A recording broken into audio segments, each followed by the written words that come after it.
जय Hind and hello guys, स्वागत है आपका आपके अपने YouTube चैनल ज्ञानदेह होस्ट में। एंड इस वीडियो के अंदर आपको बताने वाला हूं Allahabad high court review officer and assistant review officer and computer assistant भर्ती 2026 के बारे में कि कैसे आपको 543 पोस्ट का ये फॉर्म फिलअप करना है। गाइज मैं आपको बता दूं कि आपके पास ये फॉर्म भरने के लिए सिर्फ 21 जून 2026 तक का समय है, यानी कि ज़्यादा समय बचा नहीं है इस फॉर्म को भरने में। एंड अगर आप इस वीडियो को 2-3 मिनट तक वॉच कर लेंगे तो आपको समझ में आ जाएगा कि आप इसमें अप्लाई करने के लिए एलिजिबल है या नहीं है। अगर आप एलिजिबल हुए तो आप आगे इस वीडियो को वॉच करके अपना फॉर्म फाइनल सबमिट कर देना। तो चलिए बताता हूं कि कैसे आपको स्टेप बाय स्टेप इस फॉर्म को फिल करना है। अगर आपने अभी तक वीडियो को लाइक शेयर नहीं किया हो तो कर देना और चैनल को सब्सक्राइब करके बेल आइकन ऑन कर लेना। फिर जो लिंक वीडियो को डिस्क्रिप्शन में दिया आप ओपन करेंगे, आपको जानने को मिलेगा कि इसमें एज लिमिट 21 से 35 साल के बीच रखी गई है। फीस जनरल ओबीसी के लिए 1200 और SC ST EWS जो कि यूपी के हैं इनके लिए 1000 रुपये है। एंड मैं आपको बता चुका हूँ कि आप लोग ये फॉर्म 21 जून 2026 तक भर सकते हैं। रिव्यू ऑफिसर के लिए इसमें अगर वैकेंसी की बात करें तो 138 है, असिस्टेंट रिव्यू ऑफिसर के लिए 380 और कंप्यूटर असिस्टेंट के लिए 25। अप्लाई करने के लिए डिग्री जो कि आपने किसी भी स्ट्रीम में की हो, साथ ही आपके पास या तो डिग्री हो या फिर डिप्लोमा हो कंप्यूटर साइंस में, अगर वो नहीं है तो O लेवल का सर्टिफिकेट या फिर CCC का। इसके अलावा इंग्लिश कंप्यूटर टाइपिंग होनी चाहिए जिसमें कि 25 वर्ड पर मिनट आपकी स्पीड होनी चाहिए। तो ये इसमें एलिजिबिलिटी है। अगर आप ये सभी जानकारी जानने के बाद में इसमें एलिजिबल है तो गाइज़ आप यहाँ पर इंपॉर्टेंट लिंक के सेक्शन में आएंगे और अप्लाई ऑनलाइन लिंक ओपन करेंगे। अब आपके सामने यहाँ पर ये वाला इंटरफेस आ जाएगा जहाँ से आपको अप्लाई करना है। यहाँ पर आ जाने के बाद में गाइज़ सबसे पहले आपको न्यू रजिस्ट्रेशन इसके ऊपर क्लिक करना है। एंड देन इस तरह के इंस्ट्रक्शंस आएंगे। आप सभी इन्फॉर्मेशन चेक करते हुए नीचे की तरफ आएंगे और यहाँ पर टिक कर देंगे। फिर आपको क्लिक टू प्रोसीड इसके ऊपर क्लिक करना है। अब आप यहां पर आपकी इन्फॉर्मेशन फिल करेंगे। तो सबसे पहले आपको आपका नाम एंटर करना है। ये जो नाम आप यहां पर भर रहे हैं ये आपको इंग्लिश के कैपिटल लेटर में 10th के सर्टिफिकेट के अकॉर्डिंग फिल करना है। उसके बाद जो भी आपका फादर नेम है वो आप यहां पर एंटर कर देंगे। एंड आपकी जो माता जी का नाम है वो आपको यहां पर डाल देना है। डेट ऑफ बर्थ आपकी क्या है वो आपको सिलेक्ट करनी है, पहले डे फिर मंथ और उसके बाद में जो भी ईयर है वो आप सिलेक्ट कर लेना। फिर अपना जेंडर सेलेक्ट करेंगे। इसके बाद जो इन्फॉर्मेशन अभी आपने भरी वो आपको अगेन यहाँ पर फिल करनी है इसको वेरीफाई करने के लिए। तो आप यहाँ पर अपना नाम फिर से डालेंगे, आपके फादर का नाम आप यहाँ पर फिर से डाल देंगे। उसके बाद में आपको यहाँ पर आपकी माता जी का नाम भी फिर से डाल देना है। एंड देन यहाँ पर जो आपकी डेट ऑफ बर्थ है वो आपको अगेन सिलेक्ट कर लेनी है जैसे कि अभी आपने ऊपर सिलेक्ट की है। इसके बाद आप आपका जेंडर भी सिलेक्ट कर लेंगे। अब आती है कॉन्टैक्ट डिटेल। यहाँ पर आपको बेसिकली आपका जो प्रेजेंट एड्रेस है वो फिल करना है। तो आप यहाँ पर एड्रेस फर्स्ट 2 के अंदर जो भी एड्रेस है आपका वो डाल देना, इन दोनों लाइन के अंदर एडजस्ट कर देना। नज़दीकी पुलिस स्टेशन का नाम लिख देना। आपकी कंट्री आपको यहाँ पर सेलेक्ट कर लेनी है, बेसिकली इंडिया रहेगी। फिर आपको आपकी स्टेट सेलेक्ट कर लेनी है। उसके बाद में आपका डिस्ट्रिक्ट कौन सा है वो सिलेक्ट कर लेंगे और अपना पिन कोड भी आपको यहाँ पर डाल देना है। नीचे आती है इलेक्ट्रॉनिक कम्युनिकेशन डिटेल जिसमें कि बेसिकली आपको आपकी ईमेल आईडी और नंबर देना है। तो जो आपकी एक्टिव ईमेल आईडी है वो आप यहाँ पर लिखेंगे। कंफर्म ईमेल एड्रेस के अंदर उसको दोबारा डाल करके वेरीफाई करेंगे। अपना मोबाइल नंबर डालेंगे, फिर कंफर्म मोबाइल नंबर के अंदर दोबारा उस एड्रेस को डाल करके वेरीफाई कर देंगे। अब आता है आपका नीचे परमानेंट एड्रेस और एक लाइन है सेम एज प्रेजेंट एड्रेस। जो एड्रेस आपने यहाँ पर भरा है इसमें इस वाले सेक्शन में अगर ये एड्रेस और ये एड्रेस आपका सेम ही है प्रेजेंट और परमानेंट तो आप इस बॉक्स को टिक कर देंगे। एंड अगर आपका प्रेजेंट एड्रेस अलग है और परमानेंट एड्रेस अलग तो गाइज आप यहाँ पर इसको अनटिक करके अलग से अपना परमानेंट एड्रेस फिल कर देंगे। फिर गाइज आपको यहाँ पर एक पासवर्ड चूज करना है अपनी मर्जी के अकॉर्डिंग जिसकी लेंथ 8 से 13 कैरेक्टर के बीच में होनी चाहिए। पासवर्ड आपका किस तरह का हो उसका डेमो आप यहाँ पर देख लीजिए। कुछ इस तरह का पासवर्ड आपको यहाँ पर बनाना है। उस पासवर्ड को दोबारा डाल करके वेरीफाई करना है। एक सिक्योरिटी क्वेश्चन सेलेक्ट कर लेना है। जो भी सिक्योरिटी क्वेश्चन आप सिलेक्ट करें उसका आंसर आपको अपनी मर्जी के अकॉर्डिंग यहाँ पर रख लेना है। ये आपको तब काम आता है जब आप पासवर्ड रिसेट करते हैं। उस वक्त आपको इस सिक्योरिटी क्वेश्चन का यही वाला आंसर देना होता है जो कि अभी आप अपनी मर्जी से बना रहे हैं। अब आप ये कैप्चा कोड डालेंगे, सभी जानकारी चेक करते हुए सबमिट के ऊपर क्लिक करेंगे। अब गाइज आपने जो भी इन्फॉर्मेशन भरी है वो आपके सामने यहाँ पर आएगी रिव्यू पेज के रूप में। आप यहाँ पर रिव्यू पेज को क्लोज करके ऊपर की तरफ अपनी इन्फॉर्मेशन देखेंगे पर्सनल वाली और फिर यहाँ पर आई have verified all personal detail submitted इसके ऊपर टिक करेंगे। नीचे फिर कॉन्टैक्ट की इन्फॉर्मेशन है, परमानेंट एड्रेस की है, साथ ही लाइन है कि I have verified electronics communication present and permanent address detail submitted इसके ऊपर टिक कर देंगे। इनके ऊपर टिक करने का मतलब यही है कि आपने इन इन्फॉर्मेशन को डबल चेक कर लिया है। अब आप यहाँ पर आई एग्री इसके ऊपर क्लिक करके submit and send OTP to verify mobile number इसके ऊपर क्लिक करके यहाँ से यस कर देंगे। नाउ गाइज आपके नंबर के ऊपर एक OTP सेंड किया गया है, वो OTP OTP आप यहाँ पर डालिए और सबमिट रजिस्ट्रेशन फॉर्म इसके ऊपर क्लिक कीजिए। अब आपके सामने यहाँ पर इस तरह का डैशबोर्ड आएगा। अभी आपको यहाँ पर फॉर्म फिल करने से पहले अपनी ईमेल आईडी भी वेरीफाई कर लेनी है, नहीं तो फिर बाद में बोला जाएगा कि ईमेल आईडी वेरीफाई कीजिए तभी जा करके फॉर्म फाइनल सबमिट होगा। तो आप पहले इसको वेरीफाई कर ले। इसके लिए आपको यहाँ पर वेरीफाई ईमेल आईडी इसके ऊपर क्लिक करना है एंड जो भी ये जो कैप्चा कोड आपके सामने आए वो आप यहाँ पर डालेंगे। सबमिट एंड गेट OTP इसके ऊपर क्लिक करेंगे और अभी आपको आपकी ईमेल चेक करनी है। जो भी ईमेल आप आपने भी यहाँ पर डाली है और आपने इसको जहाँ पर भी ओपन करके रखा है वो आप चेक कीजिए। मैं ये ईमेल आईडी चेक करता हूँ और इसमें मुझे OTP मिल चुका है। मैं यहाँ पर रियल टाइम में ही आपके सामने OTP फिल करके दिखाता हूँ और उसके बाद आप वेरीफाई के ऊपर क्लिक करेंगे। देख लीजिए ईमेल आईडी वेरीफाई हो चुकी है। अब आपको यहाँ पर फिलअप एप्लीकेशन फॉर्म इसके ऊपर क्लिक करना है। आपकी कॉन्टैक्ट डिटेल कंप्लीट है। अभी आप पर्सनल डिटेल इसके ऊपर क्लिक करेंगे। इसके बाद यहाँ पर आपको नेशनलिटी में इंडियन सेलेक्ट कर लेना है। उसके बाद नीचे की तरफ आपसे पूछा कि are you original resident domicile of state of UP, क्या आप यूपी के स्थायी निवासी है? अगर हाँ तो यस, अगर आप नहीं है तो आप नो करेंगे। और फिर आपकी जो कैटेगरी है वो अनरिजर्व्ड रहेगी, यानी कि यूपी के अलावा जो अन्य स्टेट के कैंडिडेट अप्लाई करेंगे इसमें उनको जनरल के अंदर काउंट किया जाएगा। एंड अगर आप यूपी से हैं तो फिर यूपी के अंदर जो भी आपकी रियल कास्ट कैटेगरी है वो आप सिलेक्ट कर सकते हैं। फिर जो भी कास्ट कैटेगरी आपकी है उसको सिलेक्ट करने के बाद दोबारा सेलेक्ट करेंगे और वेरीफाई कर देंगे। फिर पूछे कि आप फिजिकली हैंडीकैप है यूपी के, अगर हाँ तो आपको बताना है कि मेरी हैंडीकैप 40% या उससे ज़्यादा है, नहीं तो आप नो कर देंगे। उसके बाद पूछे कि आप स्पोर्ट्स पर्सन है यूपी के, अगर हाँ तो यस, नहीं तो आप नो कर देंगे। उसके बाद एक्स सर्विसमैन हो यूपी के, अगर हाँ तो यस, नहीं तो यहाँ पर भी नो करना है। डिपेंडेंट ऑफ फ्रीडम फाइटर हो यूपी के, अगर हाँ तो यस, नहीं तो नो करना है। मैरिटल स्टेटस आपका क्या है वो आपको बताना है, अनमैरिड या फिर मैरिड, जो भी है वो आप सेलेक्ट कर लेना। फिर पूछे कि आप डिसमिस किए गए यूनियन गवर्नमेंट या फिर स्टेट गवर्नमेंट के द्वारा या फिर लोकल अथॉरिटी के द्वारा या गवर्नमेंट कॉर्पोरेशन के द्वारा, अगर हाँ तो आपको यहाँ पर यस करना है, नहीं तो आप नो कर दीजिए। उसके बाद आप यहाँ पर जो कैप्चा कोड आपके सामने आएगा वो आपको यहाँ पर डाल देना है और सेव एंड नेक्स्ट के ऊपर क्लिक करके यहाँ से यस कर देना है। अब आती है आधार की डिटेल। तो बेसिकली आप यहाँ पर टिक करेंगे। अगर आपके पास आधार नहीं है तो गाइज आप नीचे एक ऑप्शन देखेंगे, यदि आपके पास आधार नहीं है तो अन्य पहचान विकल्प चुनने के लिए यहाँ क्लिक करें। आप इसके ऊपर क्लिक करके आपके PAN card, driving licence, passport, उन ID का भी इस्तेमाल करके आगे बढ़ सकते हैं। एंड अगर आप आधार के माध्यम से आगे बढ़ना चाहते हैं तो आप यहाँ पर टिक करके अपना आधार नंबर डालेंगे, उसको दोबारा डाल करके वेरीफाई करेंगे, ये कैप्चा कोड फिल करेंगे और सबमिट कर देंगे। अब आपके नंबर के ऊपर एक OTP गया होगा। ये नंबर वो है जो कि आपका आधार के साथ में लिंक है। आप वो OTP यहाँ पर डालिए, ये कैप्चा कोड डालिए और सबमिट OTP के ऊपर क्लिक करके यहाँ से ओके कर दीजिए।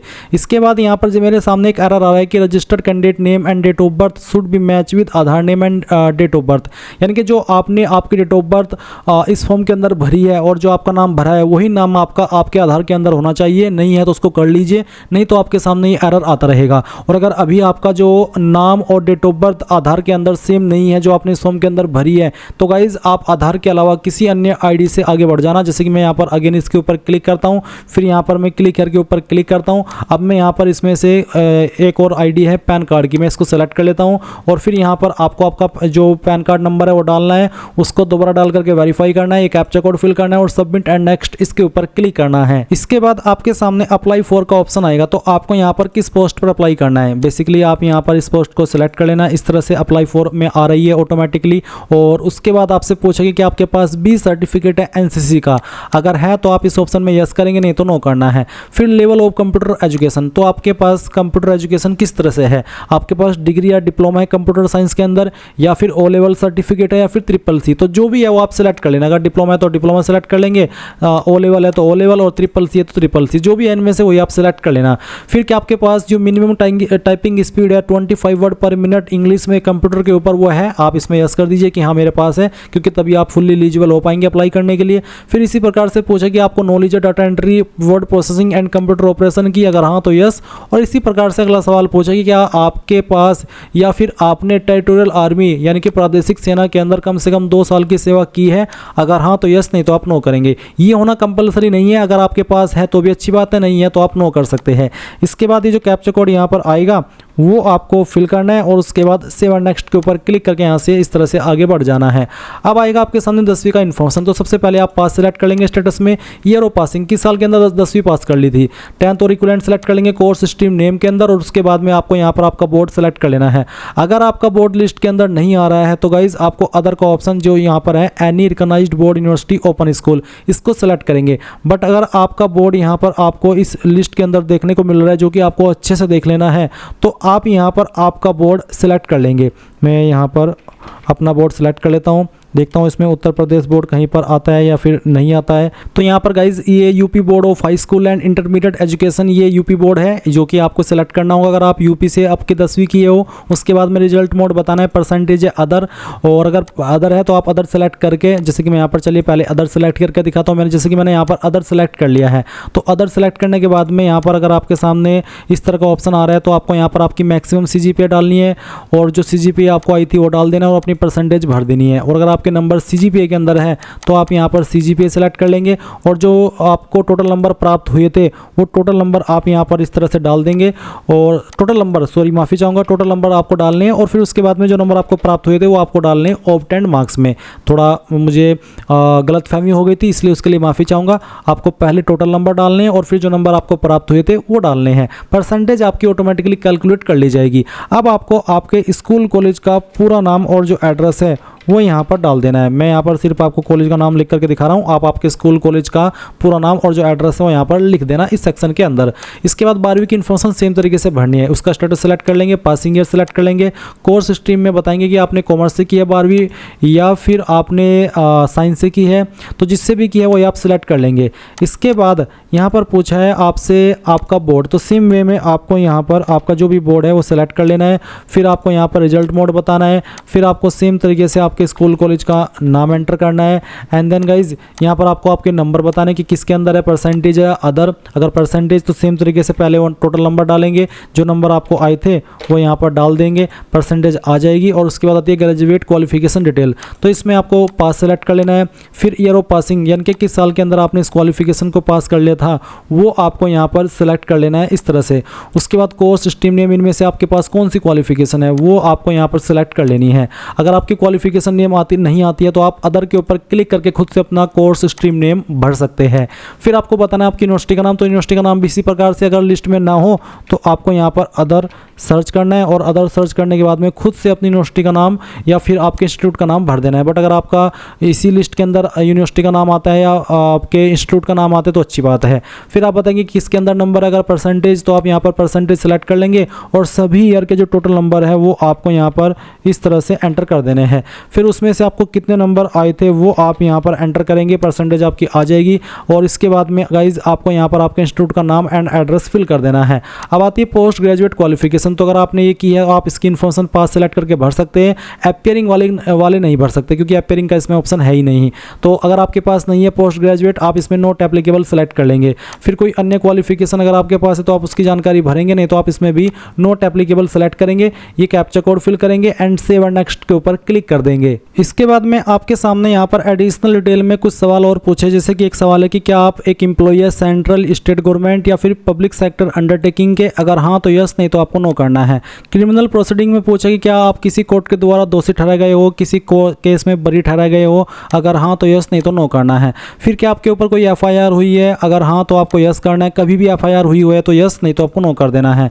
फिर उसके बाद ये जो कैप्चा कोड आपके सामने आता है वो आप यहाँ पर डालेंगे, और इसको डालने के बाद में सेव एंड नेक्स्ट के ऊपर क्लिक करके यस कर देंगे।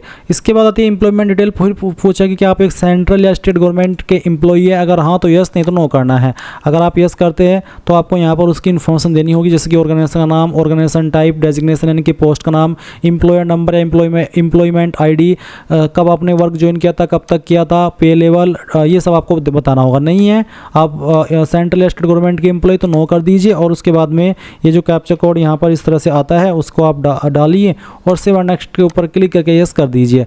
अब आपको एक लाइव फोटोग्राफ लेना है, तो आप यहाँ पर आपका कैमरा ऑन करके कैप्चर लाइव फोटोग्राफ इसके ऊपर क्लिक करेंगे, और उसके बाद अपलोड फोटोग्राफ के ऊपर क्लिक कर देंगे। नाउ आप यहाँ पर देखेंगे कि आपका फोटो जो आपने कैप्चर किया वो इस तरह से आ जाएगा। अब आपको सेव एंड नेक्स्ट इसके ऊपर क्लिक करके यहाँ से यस कर देना है।